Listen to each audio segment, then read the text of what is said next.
首先，我们从一个正弦波开始，调高复音数，然后另一个 oscillator 波形是类似2倍 sync 调制的锯齿波，对 oscillator A 进行 FM 调制，这里直接拉满。到这一步，这就是我们这个音色的底子。这种带些 sync 位的声音也是很多 FPS 游戏背景氛围音的常客。当然，现在音色太亮，所以我们低通一下，用 envelope 2简单做个音头。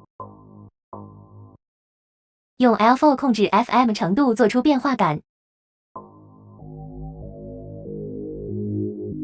虽然现在听起来这个变化很生硬，但现在我们所做的这些都是为后面的混响做准备。然后再用一个 L4 微微调整滤波器扫频变化，增加音色听感的复杂度。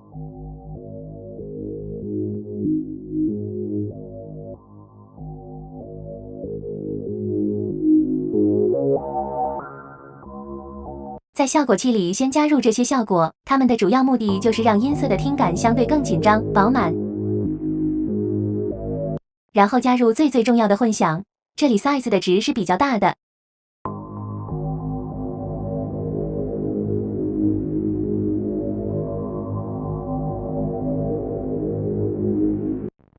现在音色有了比较险峻严肃的一个情绪感。除此之外，我在 Noise Oscillator 还加入了这样一个噪音，叫做 Polar。这个声音很有那种大雪地里嗖嗖凉风凄冷的那种感觉。我们单独听一下。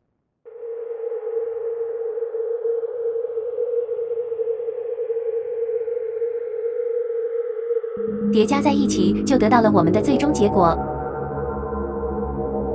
感谢大家支持哦，希望这期视频可以帮到你。